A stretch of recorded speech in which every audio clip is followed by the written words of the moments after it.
What's up, everybody? Welcome back to the next segment of the second quarter. I'm your co-host, Dalton Carty. I'm Jacob Eichenlob. Today we're going to be talking about what is arbitration, and we'll do a little bit of a lockout talk as well, as there's been a lot of emerging news with that. But first, we're going to post for the thumbnail. Cool. So first, what is arbitration? Arbitration is when a player or a club can't reach an agreement on like a certain salary, so it goes to an arbitrator committee. And then they'll either rule in the club favor or the player favor, depending on which side that they think deserves the money. So the club will put out an offer of how much they think the player is worth, and the player will put out an offer how much they think they're worth, and then the arbitrator will decide. Well, the player is closer to what I think he's worth rather than the club. So players are actually eligible for arbitration 3 years after 3 years into their MLB service experience.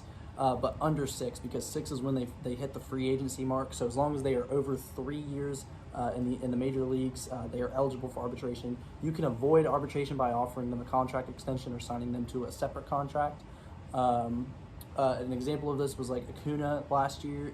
He bypassed his second year of arbitration with a $100 million contract that they signed to him. Another example is like Juan Soto in his first year of arbitration.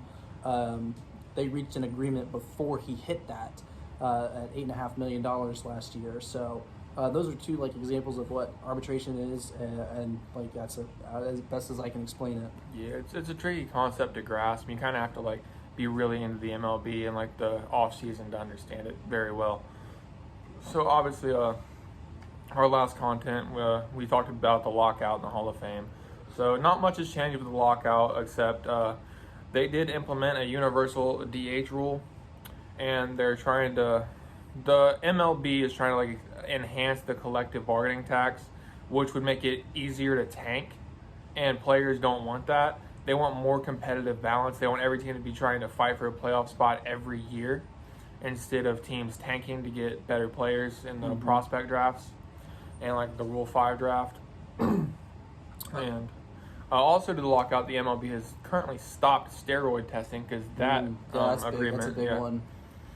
Yeah. Basically, they said juice up until we reach an agreement, which I definitely see players doing that. Makes it an unfair advantage.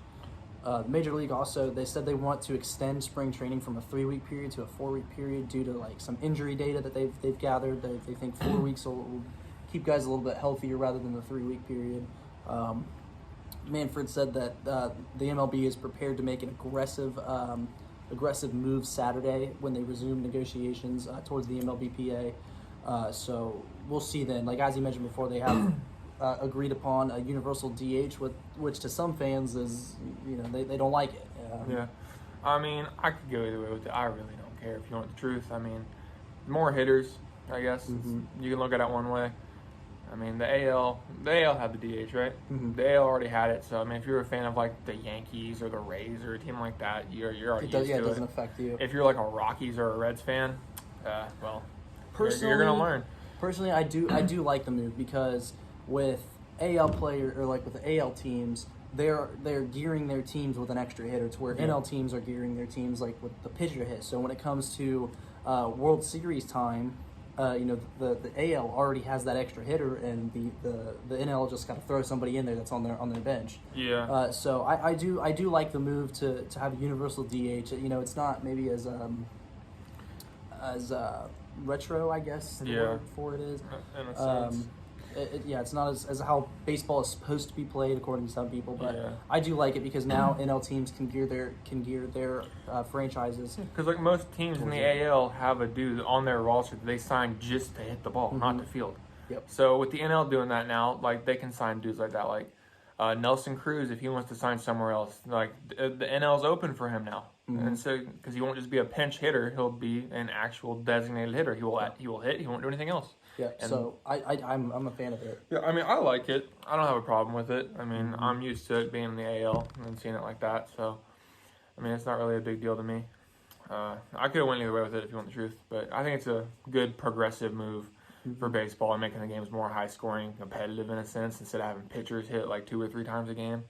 Yeah, it also is going to reduce them instead of having the pitcher walk up there and just take 3 pitches and get out. Yeah. You'll be able to compete the entire game with swinging the bat. Like obviously, you'll see pitchers get a nice hit, like Daniel Camarena last year with the grand slam off Scherzer. Yeah, that was awesome. That was awesome. That was awesome. Relief pitcher hitting a grand slam. slam. It was like his first game from AAA too. Like he just got called up from AAA. Then obviously like Bartolo's home run. Michael Lorenzen, and Shohei Ohtani, guys like that who hit as well as pitch. Also, the DH is completely optional. Like, you don't have to use one. So, like, when the Angels are pitching Shohei, they don't have to have a DH. They can just say, nah, he's going to bat for himself. Mm-hmm. So, but I do. Like, he mainly DH when he wasn't pitching anyway. He didn't really do much fielding. The only time he was on the field was pitching, really, unless they played it at an NL stadium where you have to hit as a pitcher. Speaking of Shohei Ohtani, he was the MLB The Show 2022 cover, as a lot of people expected. We don't talk about gaming a lot on this channel, but with it being the major leagues, and I feel like you got to just throw that in there. Let's talk about something else instead of we're gonna take a break from the lockout for a second. Shohei Ohtani's overrated. He's overrated. He's a good player, okay, but he's a mediocre pitcher and a really good hitter. If he only pitched, you would not hear shit about him. No. The only reason you hear about him is because he does both. The only reason he does both is because the rest of the Angels' rotation is horrible. I agree with that statement completely. He's a good player, but he's... Oh, yeah, don't get us wrong. Like, if he was just a hitter, he'd still be an all-star and still probably might have won MVP. Yeah. But, just his pitching is not the up to pitching par. is what puts him over the top, and it's only because he does pitch. Mm-hmm. I mean, hell, Anthony Rizzo can pitch, but that doesn't mean he should do it. I could go pitch in the MLB. Doesn't mean I should do it. I'd give up my ERA would be through the roof. It'd be the highest ERA you've ever seen.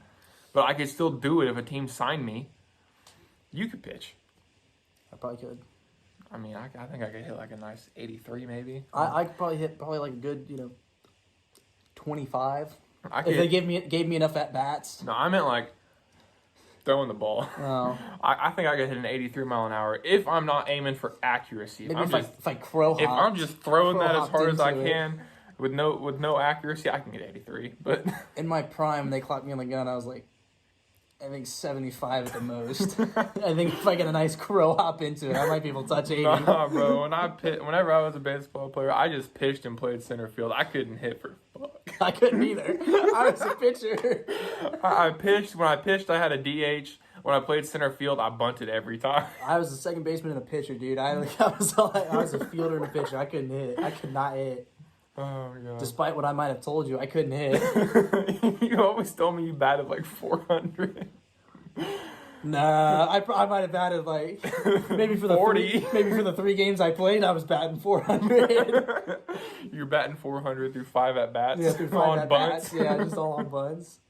I usually hit about 5th or 6th in the lineup, dude. But that's just bro, I was 8th or 9th. I didn't want to hit. I was like, dude, coach, do not put me in that batter's box. Dude. I'm not gonna hit the ball. I was a lefty, so I stood up there and I was like, either I'm getting hit by the ball or I'm trying to draw a walk. No, I was like, my on-base percentage might have been 400. I was like, I'm not going to swing. I'm just not swinging at the ball. I'm just going to lay down a bunt, and if I don't hit it, oh well. I'm going to do it again. Even if there's 2 strikes, I'm laying down a bunt. So before we get carried away, that's going to conclude our arbitration and lockout talk.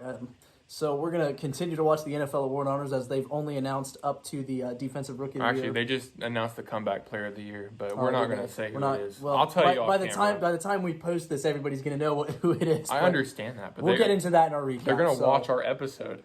Yeah, so hopefully they watch our episode. If you've made it this far, thanks for being loyal people. Thanks for being a guy. And tune into our next one where we talk about the NFL award honors. So.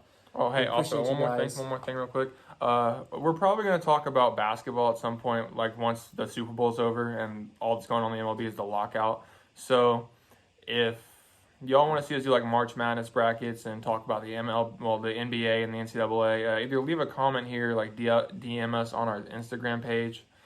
Follow our Instagram. Follow our Instagram page. I mean, I assume most of you watching this know us personally. Because we don't have a lot of clout. So get us clout. If you want to share it on your Instagram stories, do whatever. We'd appreciate it. Very, very much appreciate it. All right, yeah. So we will be back in like an hour or so with the final results of all the NFL honors, and we'll see you then.